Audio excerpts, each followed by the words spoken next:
आगे तृतीय स्कंद में विदुर जी का पावन चरित्र आया है भागवत में। यदा तु राजा स्वसुतान साधून, कथाकार कहते हैं वेदव्यास जी, जब धृतराष्ट्र जी बिल्कुल अंधे हो चुके थे तो किसी ने कहा वो तो बचपन में ही अंधे थे, अब बिल्कुल अंधे क्या होंगे, बचपन से ही उनकी आंखें नहीं थी।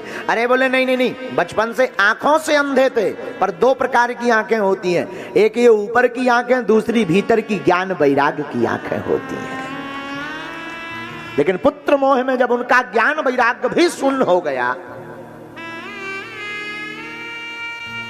विवेक नष्ट हो गया, श्री विदुर जी महाराज ने बहुत समझाने का प्रयास किया, मान जाइए, पांडवों को कुछ हिस्सा दे दो, नहीं माने। ध्यान देना, महाभारत में धर्म का रूप अगर पांडव पक्ष में युधिष्ठिर जी थे तो कौरव पक्ष में श्री विदुर जी धर्म का रूप थे। और रामायण में और भागवत में एक बहुत समानता है, कौरव पक्ष छोड़ करके जब विदुर जी चले गए तो कौरवों का विनाश हो गया, और रामायण में जब विभीषण जी रावण का साथ छोड़कर चले गए तो रावण का विनाश हो गया। अस कही चला विभीषण जब ही आयुहीन भये सब तब ही, सब आयुहीन हो गए। बोलो सीताराम, जोर से बोलो। और याद रखना, घर में अगर कोई धर्मात्मा हो तो टोकना मत, करने दो, शायद उसी धर्मात्मा के कारण तुम्हारे घर में अकाल मृत्यु रुकी है, ना जाने क्या हो जाता। घर में कोई धर्मात्मा हो, करने दो भक्ति, क्या बिगाड़ा है, तुम नहीं कर पा रहे तो उसे तो करने दो।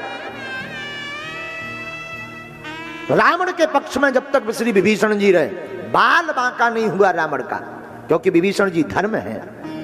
लेकिन जैसे ही विभीषण जी धर्म रूपी विभीषण जी रावण पक्ष छोड़कर आए, समूल विनाश हो गया।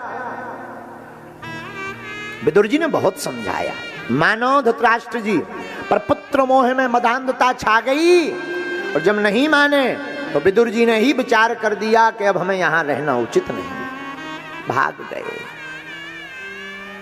कई वर्षों तक तीर्थाटन भ्रमण करते रहे, घूमते घूमते, बुरा मत मानना, सचिव वैद गुरु तीन जो प्रिय बोले भयास, राज धर्म तन तीन कर होए बेगहीना।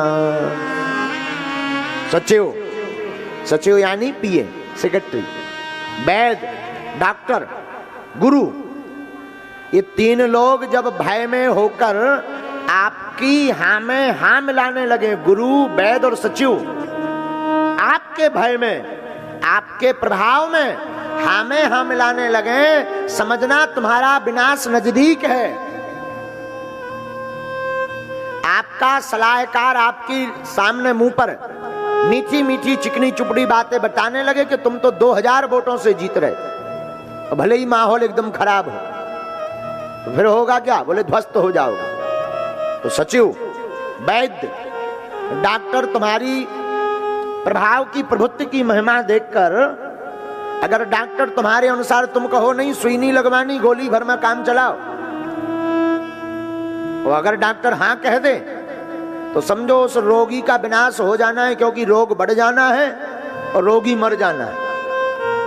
तो वैद्य, सचिव, वैद्य, गुरु, आपके प्रभाव और प्रभुत्व को देखकर अगर गुरु हाँ तुम ठीक कर रहे हो, सब वाह शाबाश, कोई डांट डपट नहीं, कोई सलाह नहीं, आपकी हाँ में हाँ मिलाने लगे, तो समझना अब उस शिष्य का भी कल्याण होने वाला नहीं है।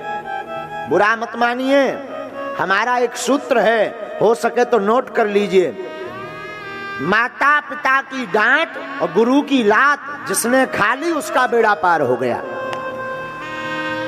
हाँ, माता पिता की डांट और गुरु की लात का प्रमाण काशी में ही श्री कबीरदास जी, अपने गुरुदेव रामानुजाचार्य जी, हैं? उन्हीं से लात खाए थे कबीरदास जी, हैं? रामानंदाचार्य जी, उनसे ही लात खाए थे, कल्याण हो गया। सीढ़ियों पे लेट गए थे, दीक्षा नहीं मिल रही। हैं? साधु जी, माता पिता की डांट और गुरु की लात समय समय पे पाते रहो।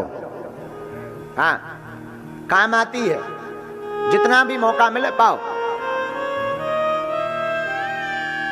प्रत्येक झंझट, प्रत्येक संकट, प्रत्येक उपद्रव कुछ ना कुछ सीख देकर जाता है।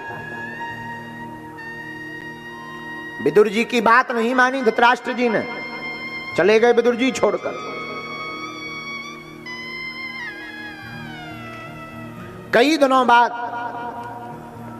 तीर्थाटन करते करते जब उद्धव जी का मिलन हुआ, अरे उद्धव जी आइए आइए, कैसे हैं आप? हम तो बहुत बढ़िया हैं। अच्छा आप कैसे हैं विदुर जी? हम तो बहुत आनंद में हैं। वाह वाह वाह। विदुर जी ने पूछा, उद्धव और आपके ये मोहन प्यारे कैसे हैं? वो कन्हैया, वो तो बड़े चितचोर हैं, छलिया हैं, नटवर हैं, वो कैसे हैं तुम्हारे कन्हैया? आंखों में आंसू आ गए उद्धव के। क्या हुआ महाभारत का? महाभारत का युद्ध हो गया, आपको कुछ पता नहीं है विदुर जी?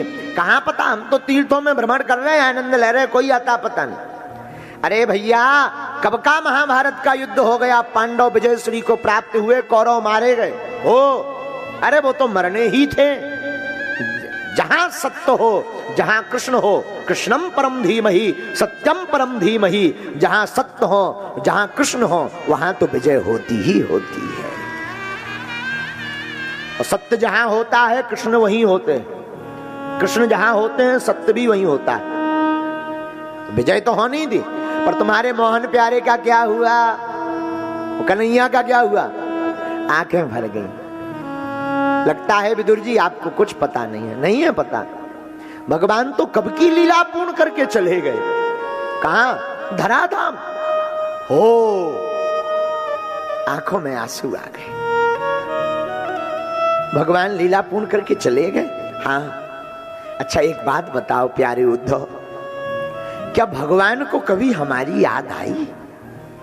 मुझ विदुर की याद आई कभी? हाँ, आप कैसी बात कहते हो विदुर जी? उद्धव जी कहने लगे, विदुर जी जब भगवान अपनी लीला पूर्ण कर रहे थे, विराम कर रहे थे, तब उन्होंने उपदेश जो दिया उसमें आपका ही जिक्र किया। क्या भगवान को हमारी याद आई? हाँ, भगवान ने इस अकंचन विदुर को याद किया था। हाँ, अच्छा क्या बोले हमारे प्रभु? जरा बताओ ना, बड़ी उत्सुकता है मन में, बड़ा भाव है मन में। ठाकुर जी क्या बोले, जरा बताओ ना। आंखों में आंसू भर करके उद्धव जी बोले, विदुर भगवान कह रहे थे आज तक हमने जिसका कर्जा लिया उसका कर्जा जरूर चुकाया, लेकिन एक भक्त ऐसा है जिसका हम आज तक कर्जा नहीं चुका पाए। विदुर जी की आंखें डबडबा गई। कौन? भगवान कह रहे थे वो हमारे विदुर जी हैं।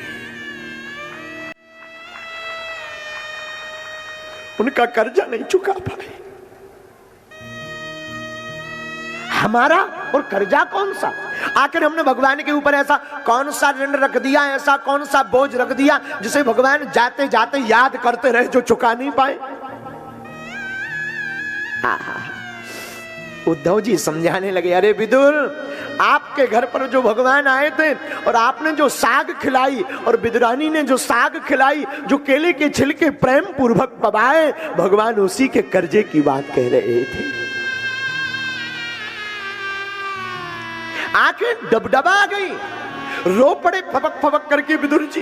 कहा हम विदुर और हमारी विदुरानी, भगवान के स्वागत के लिए हमारे घर पर भोजन भी ठीक नहीं था। उस दिन दुर्योधन के घर पर निमंत्रण था, लेकिन धन्य है नंदनंदन, दुर्योधन का निमंत्रण त्याग कर हमारी भात साग खाने के लिए भगवान आए और उसको भी ऋण बता रहे। धन्य है ठाकुर जी, धन्य है इनका स्वभाव। सच बता दे, एक बार रुक्मणी मैया ने अपने हाथ से ठाकुर जी के लिए प्रसाद बनाया, भोजन 56 भोग अपने हाथ से। आज भगवान बड़े प्रसन्न होंगे, बड़े मस्त होंगे, बड़े आनंदित होंगे। सरकार हमने प्रसाद बनाया, हमारे भगवान हमको धन्यवाद देंगे, हमारी प्रशंसा करेंगे, हमारी भूरी भूरी कीर्ति गाएंगे, हमारा नाम बार बार लेकर के जब स्वाद को चखेंगे तो भगवान बड़े आह्लादित होंगे।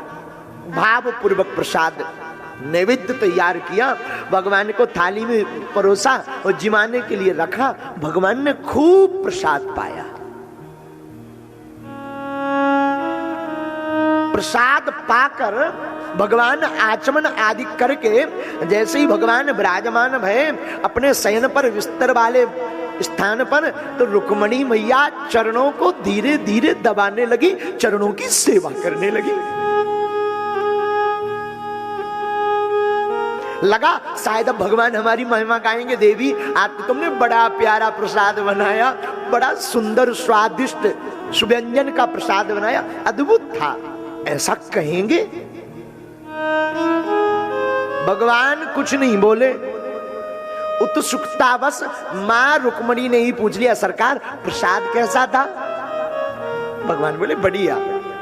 अच्छा एक बात बताओ, आपने पेट भर के पाया तो है ना? हाँ पाया। आपको आनंद तो आया ना आज? भगवान बोले देवी सच सच प्रशंसा करूं या ऐसे ही बातों में? नहीं, आप सच सच प्रशंसा करो। देवी प्रसाद तो पाया है, पर आज तक जो तृप्ति हमें 2 लोगों के प्रसाद से हुई है वो तीसरे से नहीं हुई।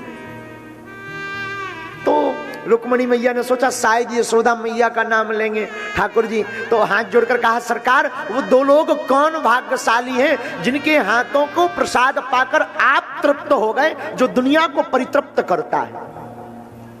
वो कौन है पता है? ठाकुर जी ने क्या नाम लिया? बोले देवी एक सबरी जिनके हाथों से बेल पाए और दूसरे विदुरानी जिनके यहाँ साग पाए।